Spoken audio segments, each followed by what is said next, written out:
Hello and welcome to episode 4 of the Cleveland Sports Bros podcast. I'm Matt alongside Nick. Nick, how are you doing? Great, always ready to talk Cleveland sports.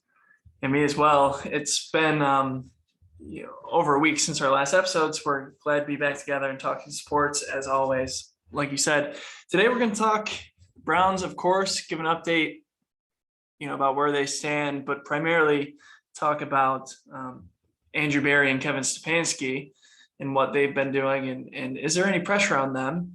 And then also we'll give a Guardians update, and Nick will definitely provide a lot of good details on that. So first, with kind of the more bad news, I guess, as the Guardians have been mostly good news recently, we're going to talk, Berry and Stefanski, and of course we know all the uncertainty with the Deshaun Watson situation. So my question for you is, Nick, and we'll get into discussing this, is do you think even if Watson is suspended for the full year or even just a large portion of the games this year, do you think that either Stefanski or Andrew Berry will be on the hot seat for their jobs after the season? I don't think so, and the reason for that is Stefanski so this will be his third year coaching for the Browns, as for Berry being the GM. Stefanski has been in some pretty strange situations. 2/3 of them, were his fault, but everyone in 2020 dealt with COVID, so that was a huge obstacle. But I think what he can lean back on to, protect himself is he was coach of the year in 2020 and helped lead the Browns to their first winning season and playoff spot, the winning season since 2007 and playoff spot since 2002. Of course, Baker was the quarterback, and we unfortunately don't have that to lean on anymore, but he's been a good leader, and Stefanski has, and he always has the same attitude. He takes it one day at a time, and that's very hard to do. But that's a top quality that he has to kind of get the team going around him.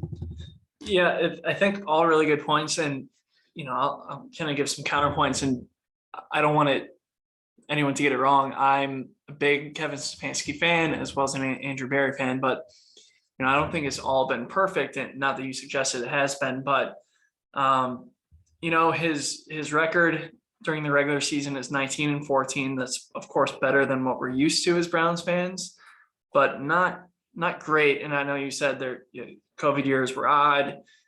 How much can you blame on Baker? I that's tough to say. He has the accolades of coach of the year, going in the playoffs. But I would also say in his first 2 seasons, they finished third in the AFC North each time, which, long term is just not going to get it going. Unfortunately, you're in a tough division. Everyone knows that. And you're going up against some great coaches. Zach Taylor, I think, even though they went to the Super Bowl last year, still probably has more to prove. His record before Joe Burrow came around is just terrible.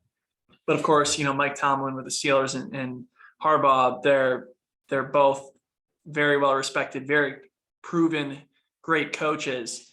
So I think you're going to have to prove more and beat those teams, come in first in the division, come in second in the division before we can actually get comfortable in his position. And also, 1-1 in the playoffs. Again, it's easy to say, hey, the Browns haven't been there in forever, so we'll take what we can get. But I will also note, and everyone knows this, Stefanski wasn't able to coach in that playoff win against the Steelers because of him testing positive for COVID. Again, I don't want to diminish the success that team had that year.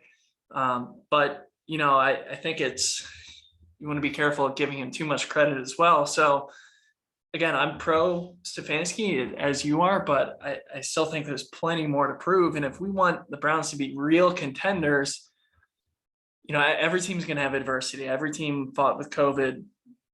And, there's always going to be injuries and locker room drama and stuff like that. But Stefanski is going to have to prove that he can, like you said, keep that attitude and keep players focused, because from what we've seen in the past, just has not. It's been better than what we have, but I don't know if it's going to be good enough long term. So, again, you made really great points, but, and I don't want to say he'll for sure be on the hot seat if they don't succeed, especially with all the uncertainty going on. But, Brissett, even if he has to play a bunch of games or the entire season, I think he's plenty capable. Well, he's not great or anything like that, but if you can keep the drama in the locker room to a minimum and, just win games, they don't have to be pretty, but win games. That's all I think fans are asking Stefanski to do, especially if Deshaun Watson doesn't get to play much this year. Yeah, and you mentioned Jacoby Brissett. Andrew Berry has been familiar with Jacoby. I believe they were together in Indianapolis. So while he's not on the field like Stefanski is as a coach, I think that'll bring some benefits to the Cleveland Browns if Jacoby has to step in for an extended amount of time. And like you said, it's easy for us to say, but just win games. It doesn't matter how you do it. It doesn't matter if you're winning 35-3 or whatever. There's been high expectations, not just on, I don't want to say high expectations for Jacoby because there is uncertainty, but Cade York is another name that people are looking at. Kind of like the, long list of quarterback names we have. There's a long list of kicker names ever since Dawson has retired, at least from Cleveland. I know he's out of the league now. He did play for the Niners, but there's really been uncertainty at the kicker position as well. And Cade, in practice situations, I've heard he's made some 60-yard field goals, but it's completely different when it's in a game situation in the cold, come wintertime in Cleveland. So I think he'll be a big reason for our success, hopefully this year, and we can move on with a great quarterback in the future and kicker. Yeah, I agree. And of course, I've seen some of those kicks from Cade in practice. Definitely impressive, but like you said, need to do it in December, January, and maybe even February. So do you want to touch more on Andrew Berry and his career as a GM for the Browns so far? What do you think of his success or lack thereof? I mean, we both know he's a smart guy, likable guy. And I think we both agree we're happy he's our GM, but do you want to elaborate on that at all? So I'm not extremely familiar with how he goes about his business. We do know he seems to make smart decisions. I think most fans would agree. The most recent one, bringing in Deshaun, we don't want to say it's not smart because he is an extremely talented quarterback. We fans are just, angry that maybe they possibly jumped too soon at that opportunity. But I'm sure once Watson gets on the field, whenever that may be, it'll turn the tide more in Barry's favor again. He and Stefanski haven't had to draft a quarterback yet. So, but not just a quarterback, he has been very careful and smart with his draft pick decisions and free agent signings outside of the quarterback. One player I want to bring up that I was looking forward to seeing this year, but unfortunately yesterday was carted off the field. Jakeem Grant tore his Achilles and was carted off the practice field. That he was a return specialist for the Miami Dolphins last year. So that's just unfortunate and a big area where the Browns were looking to improve and could have been a quality receiver. Kind of, I'd rate him maybe at the level of David Bell, but for the most part, he's made smart choices with his picks and signings. And like you said, we're very excited that he's been working with the Browns these past few years. Yeah, and again, I want to reiterate that I'm excited as well, but probably a little more critical than you. Just looking at some of the draft decisions, some really good ones that jump off to me are Greg Newsome. It's only been one year, but he was excellent. Grant Delpit, I think I would put in the good column, even though he was hurt his rookie season, and then he played well last year in the games that he was able to play in. And I think we definitely agree JOK was excellent last year. But there's still a lot of question marks, in my opinion, of Andrew Berry draft picks. We need Jedrick Willis to step up. He needs to be the anchor of that offensive line at left tackle. Jordan Elliott, Jacob Phillips, so far, there's been injuries, but so far have not done all that much. Anthony Schwartz, I know he was a higher draft pick, but has a lot of speed. So, and again, it was his rookie season last year. So hopefully this year he'll have a better chance to prove himself. And a guy that I know they're going to rely on a lot, that I think has a lot to prove, is Harrison Bryant at tight end. He's a 30th ranked tight end, according to Pro Football Focus. And I know a lot of touches were going to Austin Hooper and splitting some with Njoku as well. But Harrison Bryant is going to be a key player on this offense. So, until he proves himself, that I can't say that was a good draft pick by Barry. So really, two more players I'm going to touch on that he's drafted would definitely be Nick Harris, who will get a chance to start. He was backing up, a really good center in JC Treader, but he'll get the start now. So he needs to prove himself. And then I think we both agree Donovan Peoples-Jones, while only taken in the 6th round. So I think that Barry could get, we could cut him some slack if he didn't pan out, but his combine numbers were excellent. He was not in a good quarterback situation in Michigan. So you would hope that, he really needs to prove himself this year. So I think, again, I really respect Andrew Berry. I think he's definitely a smart guy, and same as Stefanski. And, again, I don't want to use the term hot seat, but, a lot of players need to prove themselves that haven't yet. And also, just assuming Deshaun Watson plays, we don't know how long the suspension is going to be. So we also don't know how much Jimmy and Dee Haslam had in that decision to bring him here. So I don't know if all the blame could go on Barry if it didn't turn out well. But until Watson is throwing touchdown passes and winning games, I think that, kind of putting this talent on hold for another year could definitely be a negative mark on Andrew Berry. So a lot of question marks. Again, I like the guy, and I'm glad he's GM right now, but a lot of players that he's brought in need to prove themselves. Yeah, and one more quick point on Coach Stefanski. Again, there's all this uncertainty when Watson will play.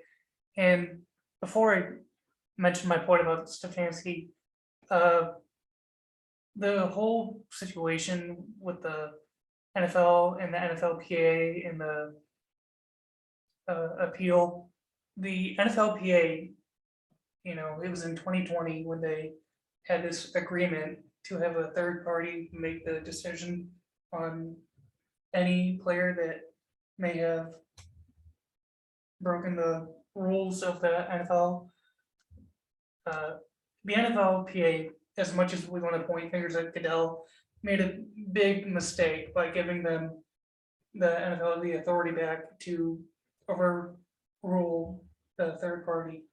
But the final point I'll make on Stefanski is, not just this year, but in past years, fans have wanted, no matter who the quarterback would be, to see him, change the play call, get Njoku more involved. We know he has talent, get Kareem and Chubb on the field together. I understand you want to keep those legs fresh, but you have a talented third running back like Dearness Johnson. The Browns running back is full of talent, running back room is full of talent. They just drafted Jerome Ford, who I look forward to seeing in the future. So just making different play calls and having execution with whoever is on the field is something Browns fans are hoping to see, regardless of who's under center. Everyone needs to work as a team. Yeah, I agree. I'd like to see some improvements to the play calling as well. Great discussion there. Let's move on to the Guardians. Nick, do you want to provide an update for us? Yeah, so last night, the Cleveland Guardians faced the Detroit Tigers in Motown. Shane Bieber took to the mound and dominated like he usually does. He pitched 7 complete innings and didn't allow a run. He also had 8 strikeouts, and it was the bullpen that kind of caused a little bit of havoc as Eli Morgan came in the 8th inning. He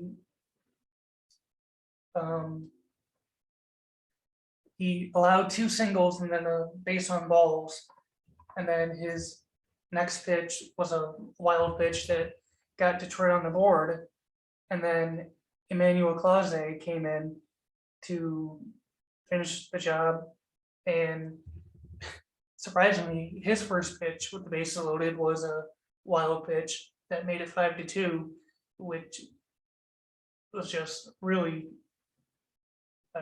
unbelievable to see. Unbelievable in a bad way, of course, but they got the job done.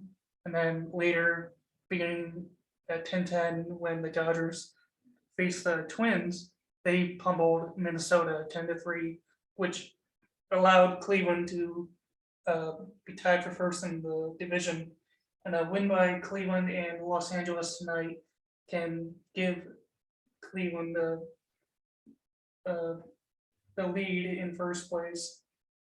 And so that's what we'll be pulling for with the 53 games left in the season.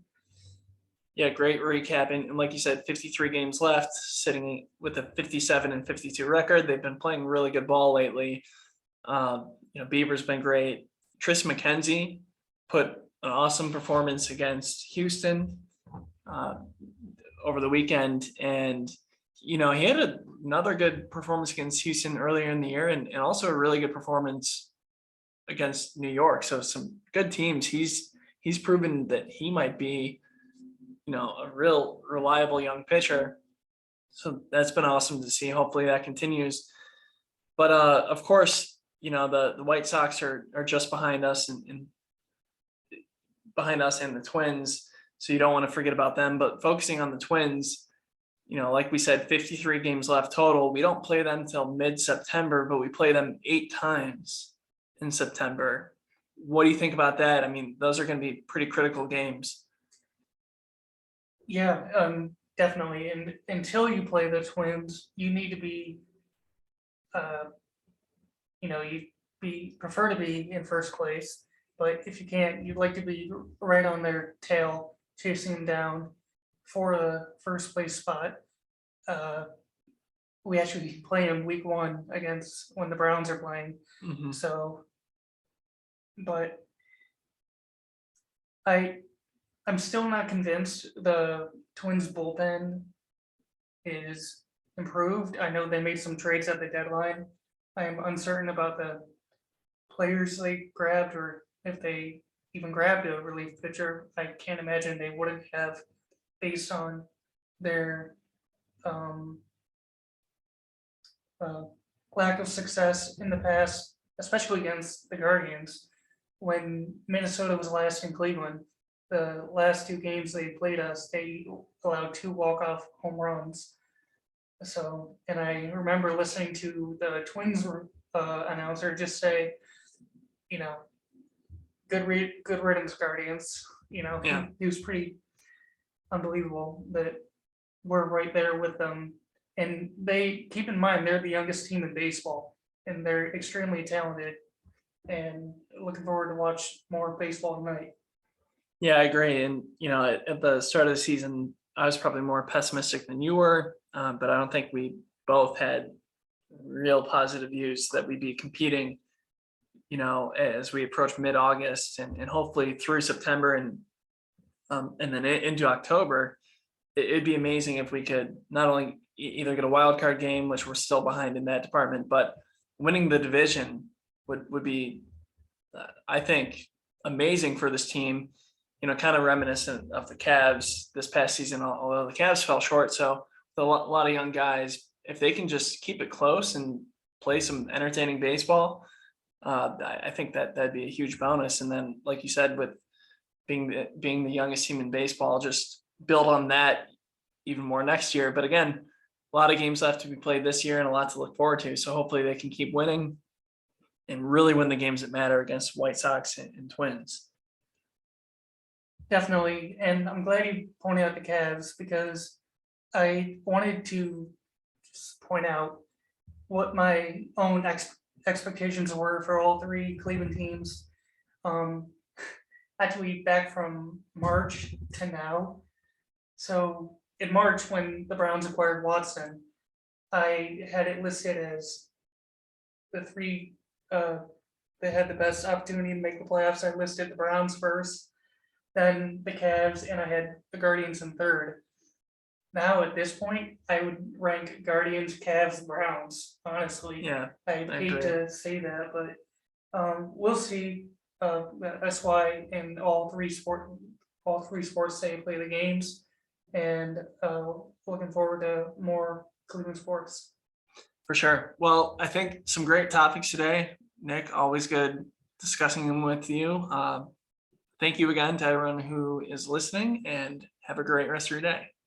You've been listening to the Cleveland Sports Bros podcast.